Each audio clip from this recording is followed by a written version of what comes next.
अस्सलाम वालेकुम viewers, rich Pakistan का नया एपिसोड लिए मैं हूं आपका मेज़बान अब्दुर्रहमान। आज हम डिस्कस करेंगे पाकिस्तान और चाइना की जानब से तीसरी जदीद आबदोज़ की तामीर मुकम्मल किए जाने को, और वो आबदोज़ लॉन्च भी कर दी गई। जबकि आज की दूसरी खबर, कराची में आवाम को डंपर्स और ट्रक से बचाने के लिए हर डंपर के अंदर एक ट्रैकर और दूसरा कैमरा लगाने के अहकाम जारी कर दिए गए हैं।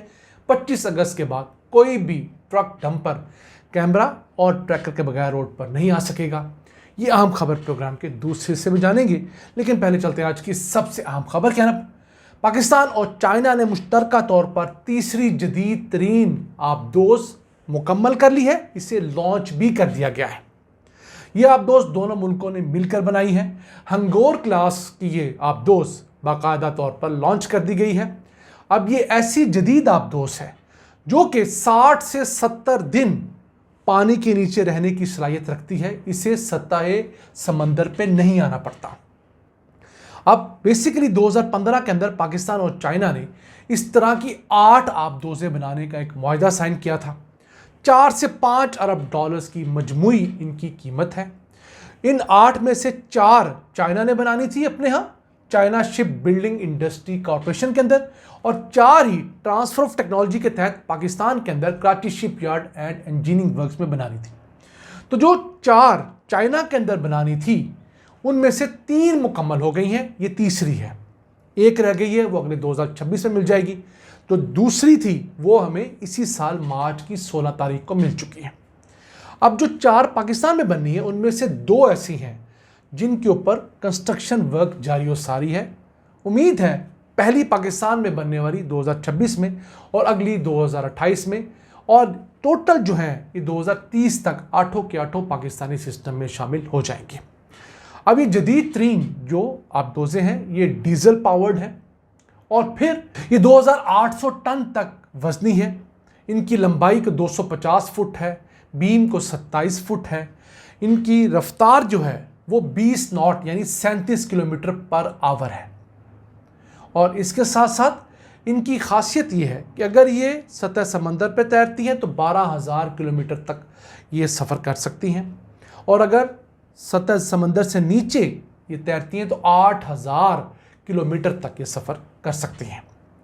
इनके अंदर इतनी सहूलियात हैं कि जो अमला अंदर मौजूद है वो अगर बीमार ना हो जाए बहुत शदीद, उसके अलावा ये 60 से 70 दिन तक पानी के नीचे रह सकती हैं बग़ैर डिटेक्ट हुए।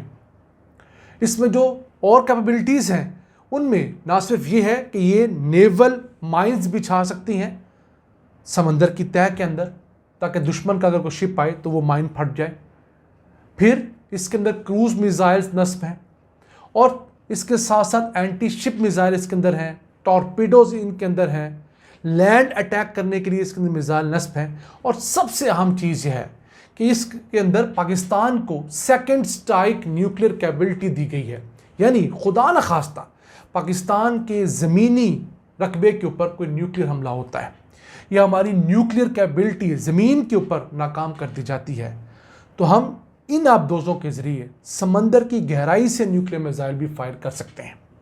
दुनिया के जितने बड़े न्यूक्लियर कैपेबल मुल्क हैं उन्होंने अपनी सबमरीन्स को भी इस काबिल बनाया है कि अगर वो ज़मीन के ऊपर किसी वजह से नाकाम हो जाते हैं, दुश्मन मुल्क हमला करता है, न्यूक्लियर अटैक करता है और उनकी न्यूक्लियर साइट तबाह हो जाती हैं, तो उनके पास एक सेकंड स्ट्राइक ऑप्शन होनी चाहिए। उसका मकसद क्या है? उसका मकसद ये है कि दुश्मन को बताना है कि आप चलें ज़मीन के ऊपर नजर आने वाली हमारी साइट्स को तबाह कर सकते हैं, लेकिन समंदर के अंदर पानी के नीचे जो हमने छुपाया हुआ है सब कुछ, वो तो आपकी नज़रों से उजल है ना। तो अगर हम वहाँ से आपको सेकंड स्ट्राइक के तहत हिट करते हैं तो जो नुकसान आपने हमारा किया होगा हम उससे ज़्यादा आपका नुकसान कर सकते हैं। अब हमारे पास अगर 8 सबमरीन्स हैं और 8 के अंदर न्यूक्लियर कैपेबल मिसाइल हमने नस्ब में रखे हैं, खुदा न खास्ता हम ये फायर करते हैं तो इंडिया का कुछ भी नहीं बचेगा। अल्लाह ना करे कभी दोनों मुल्कों के दरमियान या किसी मुल्क के दरमियान भी न्यूक्लियर वॉर हो, लेकिन इंडिया जैसे दुश्मन को रोकने के लिए, इसराइल जैसे दुश्मन को रोकने के लिए ज़रूरी है कि उनको बताया जाए कि हम आपसे ज़्यादा मिलिटरीली कैपेबल हैं, तभी वो आप पर हमला नहीं करते। जैसे इंडिया ने हमसे मई के महीने में मार खाई और अब अपने ज़ख्म चाट रहा है।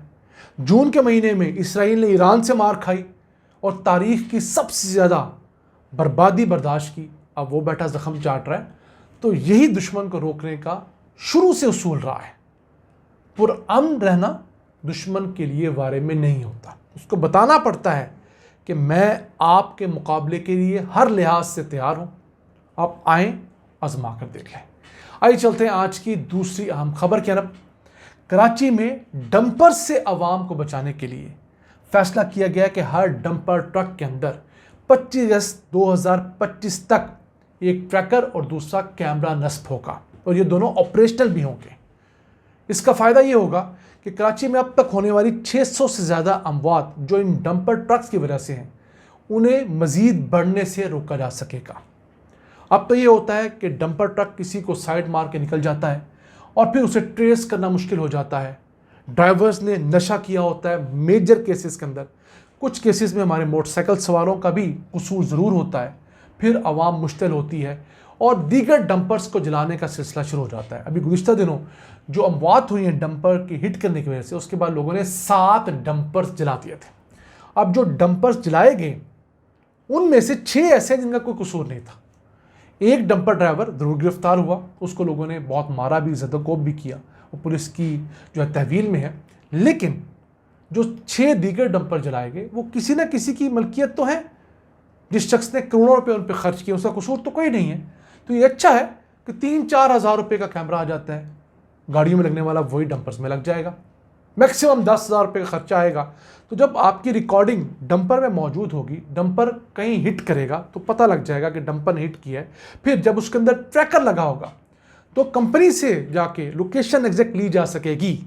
तो अगर उसी जगह पर मौत वाक़ हुई है जिस जगह पे वो डंपर गुजरा है तो उस बंदे को सज़ा दिलवाने में भी आसानी होगी। एक चीज़ और चाहिए करनी, वो ये है कि वफाकी हुकूमत जो ये हिट एंड रन के केसेस होते हैं, एक्सीडेंट्स में जो होने वाली अमवात हैं, उसमें अच्छी लेजिस्लेशन करें। जो लकूनास हैं उन्हें ख़त्म किया जाए, क्योंकि मुल्क भर में ये शिकायत बहुत ज़्यादा बढ़ती जा रही है कि कोई तेज़ रफ्तार गाड़ी जो है वो किसी को हिट करती है और उसे मार के चली जाती है, तो उसके बाद उसको ट्रैक करना, ट्रेस करना बहुत मुश्किल हो जाता है। मेरे एक सगे मामू की डेथ 2 महीने पहले बिल्कुल इसी तरह हुई। एक तेज़ रफ्तार गाड़ी जो है वो आई और उसने लाहौर कैनाल के ऊपर हिट किया और चली गई। इंस्टेंट वो गिरे, उनके सर में चोट लगी, बेहोश हो गए और फिर क्या हुआ, 4 दिनों बाद उनकी डेथ हो गई। और उस जगह के ऊपर सेफ सिटी के अपने कैमरे लगे हुए हैं। बदकिस्मती से सेफ सिटी के उस जगह पे लगे हुए कैमरे ख़राब निकले। वो गाड़ी ट्रेस हुई, उस गाड़ी को कुछ ऐनी शाहिदी ने देखा भी, लेकिन जो उस जगह पे लगे हुए कैमरे की वजह से आपके पास स्ट्रॉन्ग सबूत आ सकता था, या हर गाड़ी में जीपीएस नस्ब होने की वजह से जो सबूत आपके हाथ आ सकता है। दुबई तर्ज के कवानीन बनाए जा सकते हैं। ये वो चीज़ें हैं जिनसे एक तरफ हाश ड्राइविंग करने वाले ड्राइवर्स को रोका जा सकता है, दूसरी तरफ डेथ्स की सूरत में उनके लवाहिकीन को जो मुआवजा मिलना है उसमें भी आसानी हो सकती है। नाज़रीन, ये था आज का एपिसोड। हमें उम्मीद है आपको पसंद आया होगा। अपनी सजेशंस, अपनी आरा से हमें आगाह रखा करें। अपने मेज़बान अब्दुल रहमान को इजाज़त दीजिए। अल्लाह के बाद।